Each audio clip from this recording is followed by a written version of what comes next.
Yang pertama itu pengembangan instrumen penilaian berbasis literasi membaca, kemudian pengembangan instrumen penilaian berbasis literasi sains di SMA, kemudian pengembangan instrumen penilaian berbasis literasi numerasi di SMA, penguatan literasi dan numerasi di SMA, kemudian naskah selanjutnya pengembangan portofolio sebagai penilaian hasil belajar di SMA, pembelajaran menyenangkan dan bermakna pada kondisi khusus di SMA, dan yang terakhir adalah panduan diversifikasi kurikulum di SMA. Demikian Bapak, supaya tidak berlama-lama, Bapak Ibu mari kita dengarkan paparan dari Bapak Yogi Anggrena tentang diversifikasi kurikulum. Bapak mempersilakan. Terima kasih. Assalamualaikum warahmatullahi wabarakatuh. Selamat pagi Ibu Bapak sekalian. Tadi sudah disampaikan terkait dengan adanya reorganisasi ya, lebih ke penyusunan, terutama yang paling terdampak di kami. Kalau di rektorat lain mungkin namanya masih tetap sama. Di kami unit eselon satunya yang awalnya Badan Penelitian dan Pengembangan dan Perbukuan sekarang berubah menjadi Badan Standar Kurikulum BSKAP Asesmen Pendidikan. Jadi ada di dalamnya ada standar, ada kurikulum, ada asesmen pendidikan. Jadi fungsi-fungsi itu juga mencerminkan, namanya juga mencerminkan fungsi-fungsi, walaupun ada tambahan yang belum terakomodasi. Karena di OTK terbaru sudah turun keluar terbit juga di OTK yang unit eselon 2-nya, di dalamnya nanti ada pusat standar pendidikan yang mungkin nanti fungsi-fungsi dari sebelumnya penyusunan standar di BSNP mulai beralih ke pusat standar ini yang baru. Yang dulu masih dalam unit eselon 2-nya itu pusat penelitian kebijakan, nah sekarang menjadi pusat standar kebijakan. Jadi penyusunan standar ada di pusat standar kebijakan. Lalu pusat selanjutnya yang berubah lagi, kalau di tahun kemarin, di tahun ini kan asalnya pusat asesmen dan pembelajaran. Nah, pusat asesmen pembelajarannya digabung kembali dengan kurikulum. Jadi yang pusat asesmen menjadi pusat penilaian pendidikan. Lalu pusat kurikulum yang asalnya gabung dengan buku menjadi gabung dengan pembelajaran, menjadi pusat kurikulum dan pembelajaran. Dan terakhir pusat perbukuan yang asalnya gabung dengan kurikulum gabung menjadi sendiri, menjadi pusat perbukuan. Nah saat ini kami di secara fungsi yang asalnya pusat kurikulum dan perbukuan, tapi sekarang masih bergabung statusnya. Jadi belum secara resmi berpisah ya. Jadi walaupun secara OTK sudah keluar, tapi secara realnya masih pusat kurikulum dan perbukuan. Nah terkait dengan fungsi masih hampir sama, walaupun nama badannya berubah menjadi Badan Standar Kurikulum Pendidikan dan Penilaian Asesmen Pendidikan. Namun secara fungsi masih tetap bahwa fungsi pengembangan kurikulum dan nanti mungkin terkait juga fungsi pengembangan pembelajaran masih ada di tempat kami saat ini. Nah sebagai mungkin Ibu Bapak juga sudah mengetahui ya, pada saat ini sejak tahun ajaran 2021 ini sudah diimplementasikan program sekolah penggerak. Nah di program sekolah penggerak yang ada total 2.500 sekolah untuk program sekolah penggerak mulai dari PAUD, SD, SMP, SMA, dan SLB, serta 901 yang melaksanakan program SMKPK, mereka sudah mengimplementasikan terkait dengan kurikulumnya yang walaupun sampai saat ini belum kita berikan nama, namun secara program kita sebutnya pembelajaran pada program sekolah penggerak. Jadi di sekolah-sekolah tersebut belum sudah terkait dengan kurikulumnya di sekolah penggerak sudah tidak mengacu ke kurikulum 2013 karena ada beberapa penyesuaian atau perubahan mulai dari strukturnya sampai keturunannya. Jadi di sekolah yang mengimplementasikan program sekolah penggerak, kurikulumnya tidak mengacu ke kurikulum 2013 di kelas awal. Jadi di kelas 10-nya bagi yang mengimplementasikan sekolah penggerak tidak mengacu ke K13 di kelas 10, dan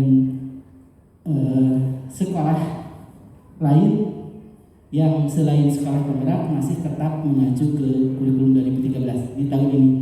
Jadi kalau persentase masih 99% lebih sekolah di tahun ini masih menggunakan kurikulum 2013 dan hanya 0,6% saja yang mengajunya kepada pembelajaran khusus pada program sekolah penggerak, di mana mulai dari struktur kurikulumnya itu berbeda antara yang di K13 dengan yang di program sekolah penggerak. Nah, Ibu Bapak, dari segi kurikulum ini sebenarnya merupakan bagian dari pengembangan kurikulum, atau dengan kata lain tahapan prototyping kurikulum.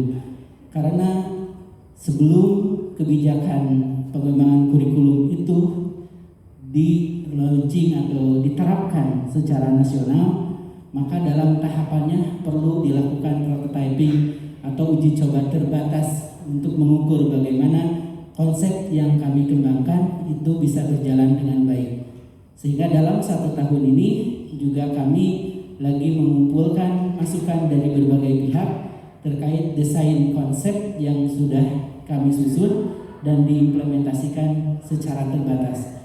Mungkin kalau beberapa halnya, bagaimana strukturnya, bagaimana bentuk-bentuknya, regulasinya, Ibu Bapak bisa dibuka, nanti cari di Google ya, sekolah penggerak Kemdikbud, sekolah penggerak Kemdikbud, nanti bisa di sana karena sudah tertuang naskah akademiknya, bagaimana terkait dengan kurikulumnya, dan juga Kepmennya, karena di sana diatur melalui Kemdikbud. Nah, di sana di lampiran 2 sudah ada mulai dari kerangka dasar, struktur kurikulum, capaian pembelajaran sampai ke kurikulum operasional sekolahnya, atau sekarang mungkin di konteks sekarang KTSP-nya. Nah, mungkin bagi yang ingin mengetahui bisa diakses nanti di website sekolah penggerak. Di sana Ibu Bapak mulai bisa mencermati. Nah, ini merupakan bagian dari tahapan pengembangan kurikulum, karena dimanapun berada biasanya dalam tahap pengembangan sebelum kebijakan itu diimplementasikan secara nasional, maka perlu dilakukan uji coba dulu secara terbatas. Kalau mungkin dinilai nanti hasil evaluasinya dinilai baik dan sudah sesuai dengan yang diharapkan, mungkin baru kebijakannya baru bisa diterapkan nantinya secara lebih luas. Kalau sekarang masih hanya terbatas. Jadi di tahun ini yang selain sekolah penggerak masih harus menggunakan kurikulum 2013. Itu mungkin Ibu Bapak sedikit informasi terkait dengan kebijakan di bidang kurikulum yang saat ini diterapkan oleh kementerian. Karena sejak periode kepemimpinan Mas Nadiem ini, Mas Menteri ini, bahwa ada program Merdeka Belajar, di mana terkait dengan program Merdeka Belajar ini dikaitkan dengan kurikulum. Ada beberapa yang diamanahkan. Satu, bagaimana kurikulum lebih menguatkan kompetensi, walaupun sejak 2006, kurikulum 2006, 2013 juga kita sudah berbasis kompetensi. Nah, ini lebih diperkuat kembali. Bagaimana kompetensi ini diperkuat. Yang kedua adalah bagaimana dalam kurikulum juga memberikan fleksibilitas kepada satuan pendidikan untuk lebih mengembangkan kurikulumnya di tingkat sekolah. Yang ketiga adalah bagaimana mendorong peran serta berbagai pihak untuk terlibat di dalam pengembangan kurikulum. Lalu yang selanjutnya adalah bagaimana menguatkan karakter yang dibuat peserta didik, dan saat ini yang kita rumuskan melalui profil pelajar Pancasila.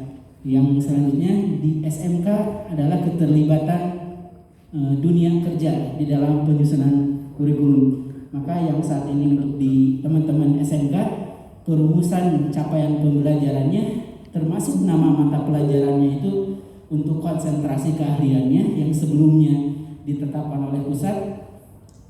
Saat ini yang di SMKPK itu program pusat itu hanya sampai menetapkan program keahlian. Sedangkan nama-nama konsentrasi keahlian termasuk capaian pembelajarannya, kalau ibaratnya sekarang di K13 kompetensi dasarnya itu disusun oleh sekolah bekerja sama dengan dunia kerja, itu yang di SMK.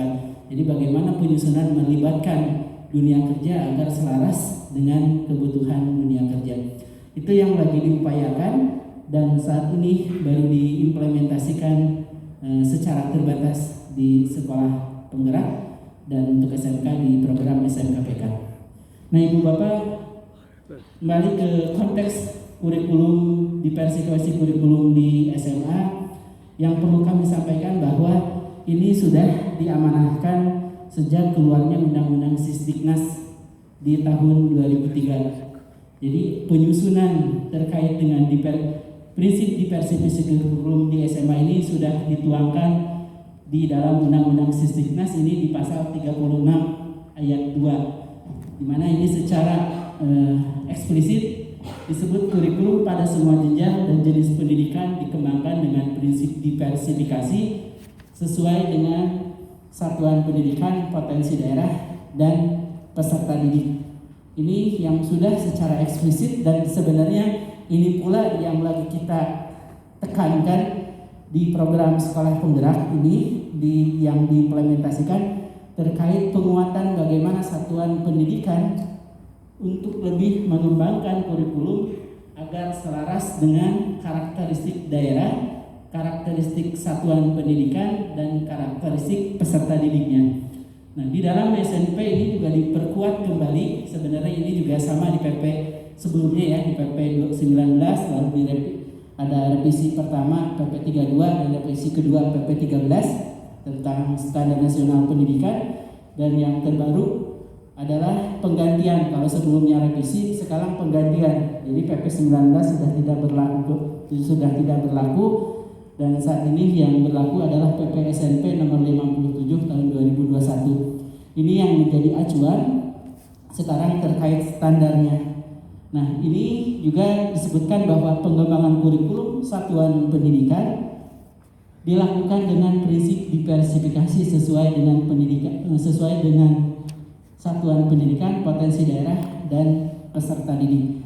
Ini yang kita harapkan sebenarnya sudah lama, sudah hampir 20 tahun ingin kita kuatkan bahwa jangan sampai walaupun mungkin kita masih tersentralisasi, tapi harapannya di satuan pendidikan benar-benar kurikulumnya itu bisa diselaraskan dengan satuan pendidikan, dengan daerah, dan dengan peserta didiknya, sehingga jangan sampai nanti seolah-olah kurikulum selalu dianggap Jawa sentris, buku dan segala macamnya seolah-olah hanya mencerminkan daerah Jawa saja. Nah, harapannya nanti ini yang lagi kita perkuat, dan mungkin ada juga sekolah yang sudah mengimplementasikannya, bahwa kurikulum itu benar-benar perhatikan bagaimana potensi daerahnya, bagaimana satuan pendidikannya, dan bagaimana peserta didiknya. Jadi bisa jadi satu sekolah dan sekolah lain pun berbeda nanti dalam pengembangan kurikulumnya.